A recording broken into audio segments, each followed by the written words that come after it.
Thank you. Good morning, everybody. Just wanted to introduce you to your first breakout session of what I'm sure is going to be a fantastic day for you all.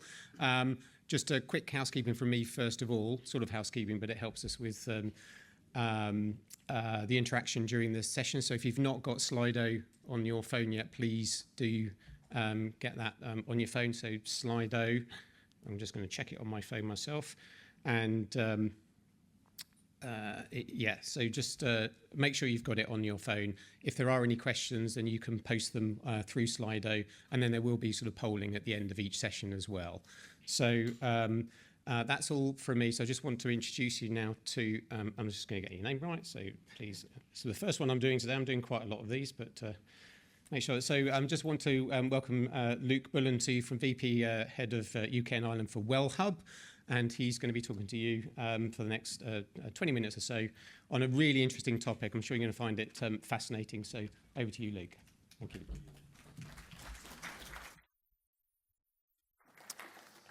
Good morning, everyone. Good to see you all. Oh, that's very close. Good morning. Hope you're well. My name is Luke Bullen. I'm the VP of Wellhub in the UK and Ireland. For those of you that don't know Wellhub, we are the Wellbeing partner to companies like Barclays, Santander, Tesco, TikTok, Uber, and about 20,000 other companies all around the world.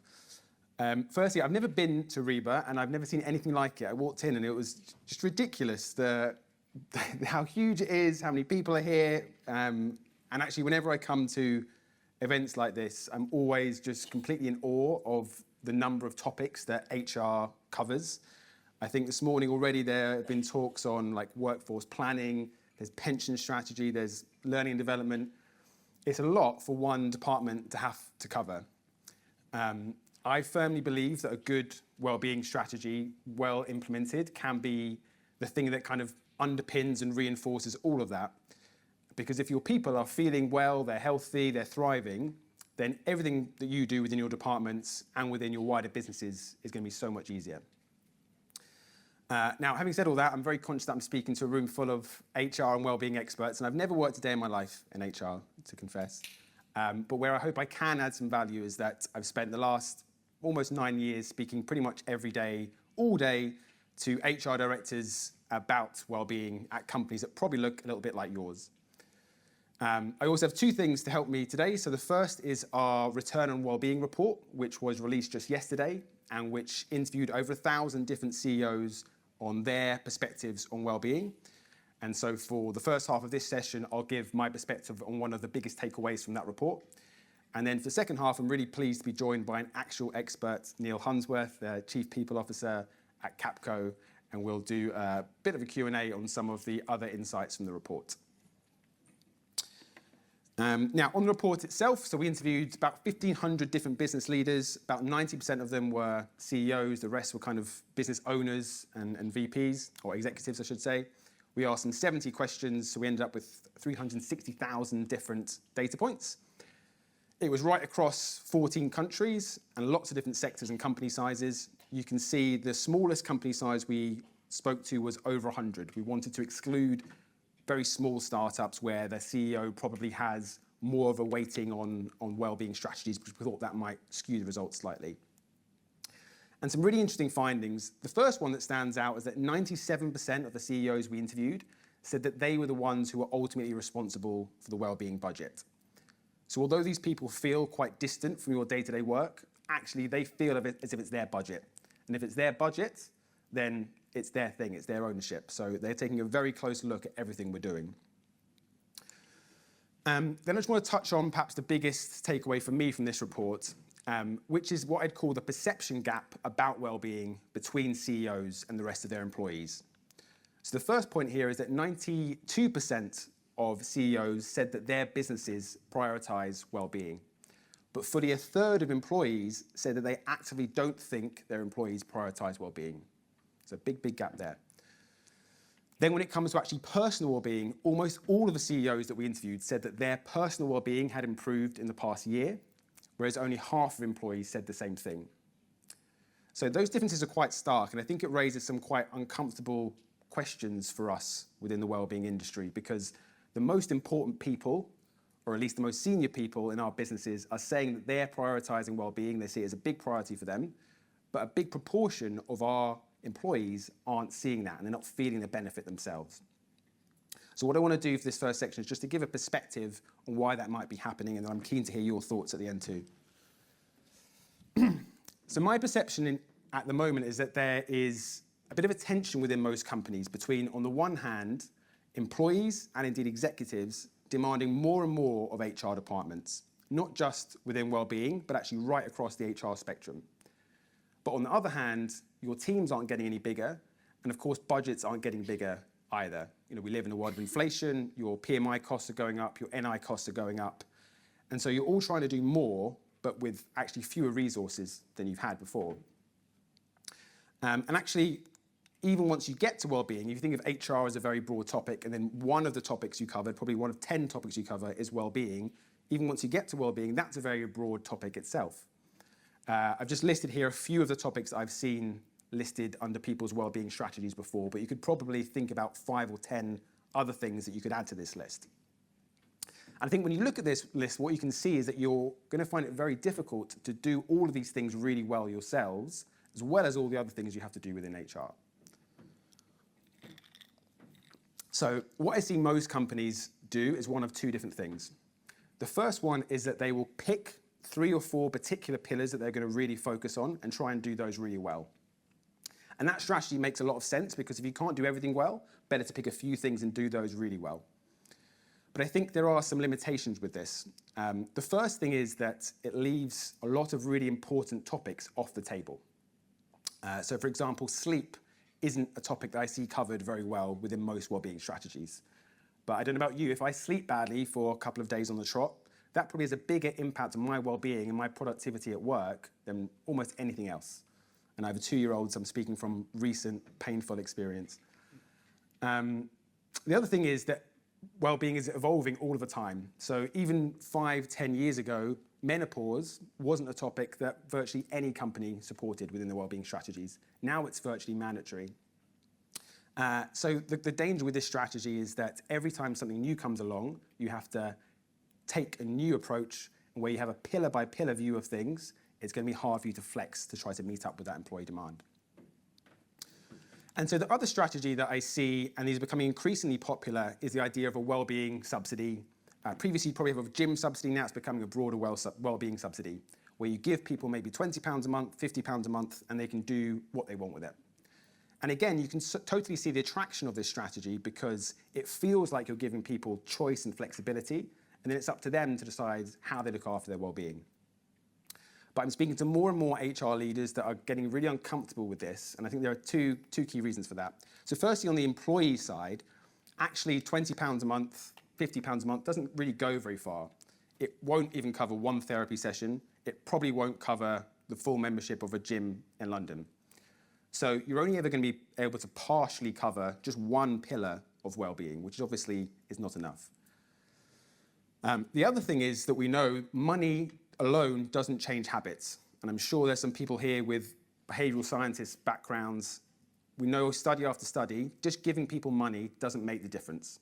So if you're giving people exactly the same experience as they have always had their whole lives, then it's not going to be enough to get those people to look after their well-being. And if we think about it, to really make an impact on that other 50% that we saw at the start, who are not seeing an improvement in their well-being, you have to target the people who have never been interested in looking after well-being, and this is not going to be enough to do that. Then on top of that, and this is where I think executives are going to start to get more interested in what we're doing here, from a company perspective, it's also very difficult. There are lots of issues. I'm just going to focus on one of them, which is money, because it can get very, very expensive. And the reason for that is that you're not making the most of the purchasing power that you have as a company. If you're a big company, you're a 1,000-person company, say, you should have the purchasing power of 1,000 people. But if your money is going in dozens, maybe even hundreds of different directions, then actually you don't have any purchasing power at all. The other thing is, how do you even begin to budget for it? You know, do you assume that 30% of people are going to sign up, for example? Well, what if you get to 40%? Well, when we know that almost all of the CEOs we interviewed said that their responsibility is, the wellbeing budget is their responsibility, do you really want to have to go back to those people halfway through the year to ask for more money? So what I see a lot of companies get into the trap of is actually hiding away their wellbeing subsidies because they're so fearful of overshooting the budget that they've allocated for that. And of course, that completely defeats the point of having wellbeing strategy in the first place. So I think these may be some of the reasons why we're not seeing that kind of executive presence go through and to be felt by employees. And I think it's a really interesting question for us all to ask is, are these the right strategies for us to be taking? Okay, so that's my perspective, but somebody who works very closely with his C-suite is Neil, actually part of the C-suite himself. So Neil, do you mind joining me? And we can do some more questions on that. Yeah. Nice. I thought about leaping up, but I thought that might have been a bad way to Yeah, start. didn't want to do that. Okay, so actually, before we start, Neil, I'm just going to give a quick context on Wellhub, because I think it will give some context to our conversation. So the way that we at Wellhub try to approach some of these problems is that we partner with all the best providers across the different pillars of wellbeing, and then you just partner with us, and your employees are able to get access to all of that. And then, of course, we provide you with all of the data, all of the engagement support that you need to be able to make the relationship as successful as possible. And then from an employee perspective, they have one membership, and they can use a lot of the best gyms in the UK and Ireland. They can use a different gym or studio every day if they want to. They can work one-to-one with a therapist, with a PT, with a nutritionist, and they can look after all of the different elements of their well-being across mindfulness and sleep, women's health, therapy, etc., through brands that they already know and trust, like Headspace, Strava, and lots and lots of others. And that then leads to really good results, so very high enrollment rates. The average user uses Wellhub 12 times a month, the average user. And probably the stat that we're most proud of is that almost 70% of our users never previously had a gym or wellbeing membership before. So we're really getting to those people who have never looked after themselves before. And of course, that's where you're going to drive ROI as a business. And that's what executives probably care about the most. And there's some other points in the study that you can see where CEOs working for companies that have Wellhub have a much higher perception of their wellbeing strategies than those that don't. Great. Okay, Neil, I've got some stats on here we can go into if we need to from the report. But firstly, do you mind just introducing yourself? Yes, so hi everyone, delighted to be here. So I'm Neil Hunsworth, I'm the Chief People Officer at Capco. I did used to go by the title of CHRO, but then one of my team recently referred to me as a Chief Human Rights Officer, which I felt was probably elevating me to a level of importance which wasn't fit for purpose. So I've been there for 8 years. I've been in this role as Global Chief People Officer for the last 4. And we've also been working together for probably coming up 5 years now. Yes, great. Thank you, Neil. And Neil, we spoke the other day, you were sharing that one of your biggest responsibilities is working with executives, succession planning, helping them to develop as well. What's your perception in working very closely with that C-suite on how they see wellbeing and how they see your wellbeing strategy at Capco? Yeah, so I think when I was looking through the report, and both the stats are on the page there were 2 things that stood out. One was that it's almost 50-50 in terms of the, I guess, level of importance that employees attach to well-being and compensation. You know, I'm sure if we kind of asked that same question 5 years ago, you get a very different result. And whether it's the sort of trailing effect of COVID or just a general generational shift, we're definitely seeing much more importance attached by employees to well-being. So I think that's almost compelling chief execs and other leaders to think about that, and for organisations to consider what their employee value proposition is. So it's caused us to kind of rethink actually how we go to market. You know, so when we're looking for talent, you know, what are we actually emphasising in opportunities and vacancies? How do we describe the jobs and the broader provision rather than just focusing on the role and the money? Both of which are clearly still important, but I think it's become a much more holistic view of it. So I thought that was interesting. I think the second thing that stood out was the fact that about 3 in 5 chief execs recognise the connectivity between wellbeing and financial results. Because I think some of them, you know, are probably natural advocates of this agenda and will buy into it, but most of them aren't doing it for altruistic reasons. They're doing it because they think it makes commercial sense to their business. Yeah. And I think that certainly resonates at Capco. You know, I think they understand the logic of this. They can see that the better job we do looking after our people, the more that's going to pay dividends to the business. So I think that really stood out. And I think the thing that's maybe shifted, and which has been a bit of a transition for us over the last 5 years, is getting to a more holistic view of wellbeing. I think there was probably the sort of archetypal, fairly narrow view associating well-being as just the physical side of it. You know, I'm sure if I asked everyone in this room, have you got first aiders? You'd say, well, of course we have. You know, you comply with regulations, health and safety, we look after physical health.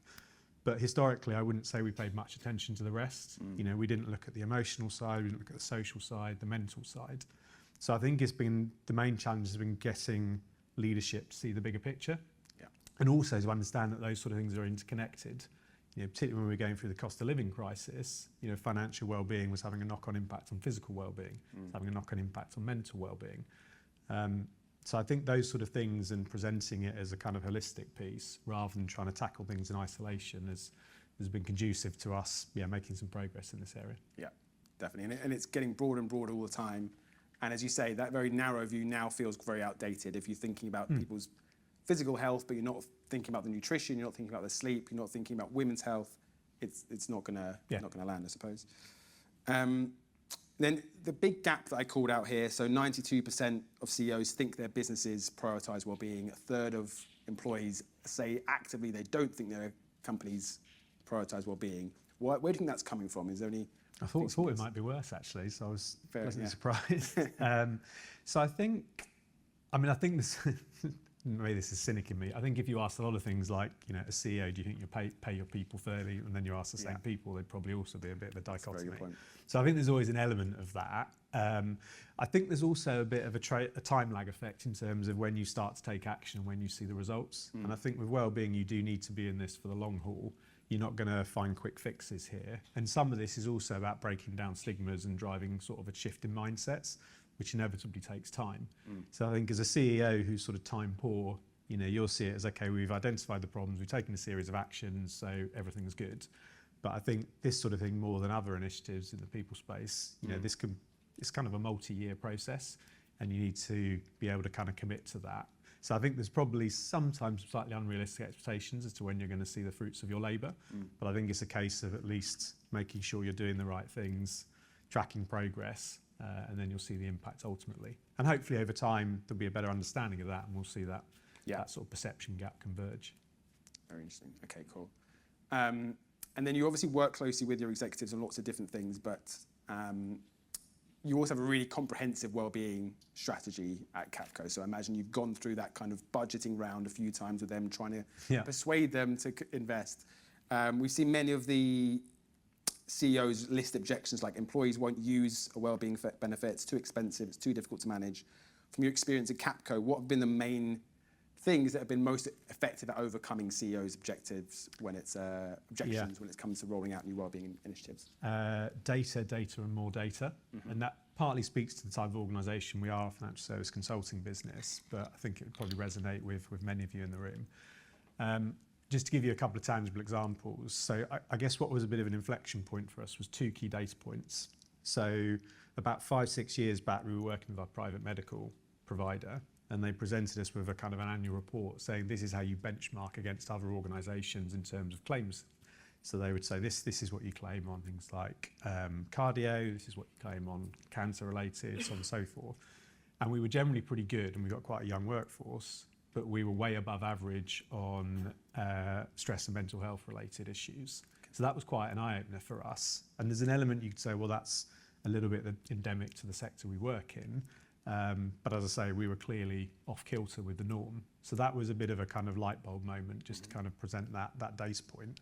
And again, it goes back to that point about, you know, tangible commercial results.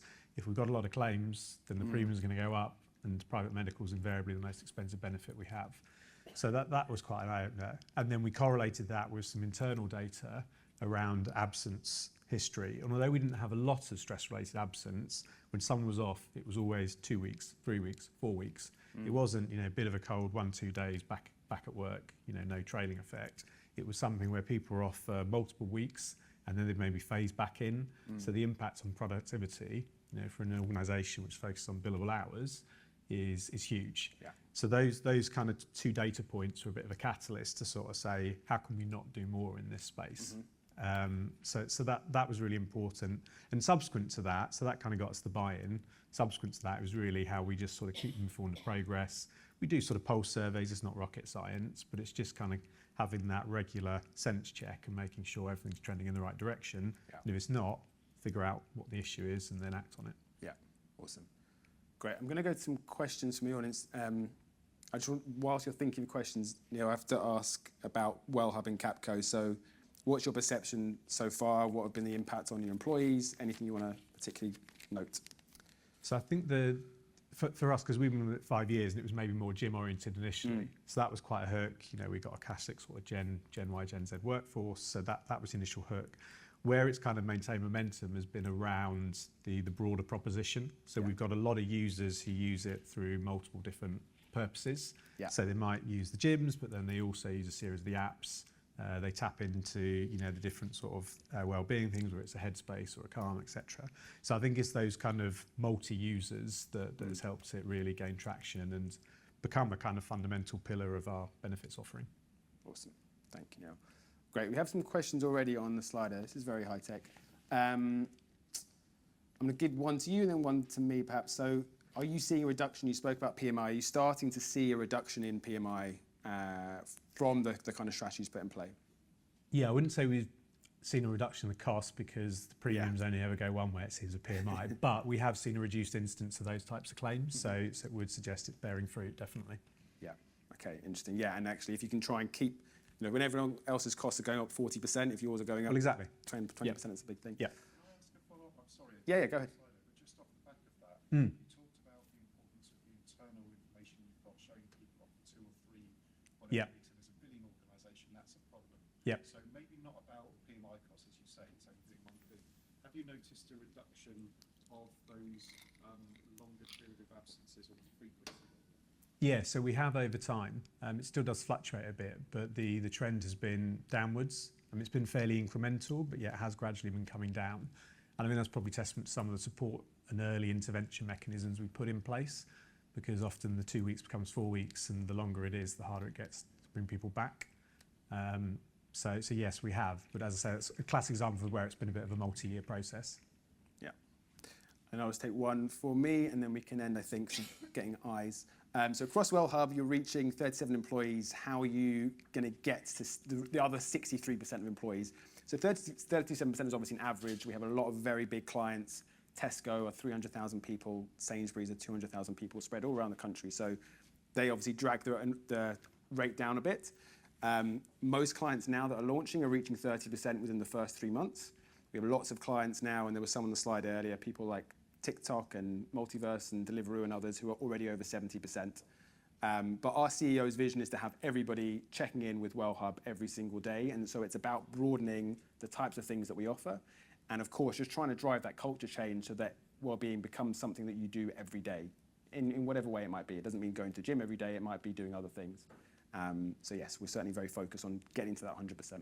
Word of mouth is huge with this benefit we found. We've done all the kind of usual things you expect in terms of internal comms, but it's a real word of mouth benefit as well. Because people want to kind of get a piece of the action and think, oh, okay, so-and-so is doing that. I want to try it. Yeah, awesome. Great, thank you. 2 QR codes here. On the one on the left, you can download the full return and wellbeing report. The one on the right, you can get 30 days free of Wellhub and use all the different providers that you see there. So Luke and Neil, thank you very much. Oh, can we go back to the codes, please, so they can scan? Thank you. So while you're doing that, Luke, Neil, thank you very much. It's always great to have someone bringing to life the proposition as well, but I think it was a really great summary. And you'll see Slido will pop up again, and you'll have an opportunity to rate the session, so please make sure you do that. And again, while you're doing that, please just bring your hands together. Great first session. Thank you very much.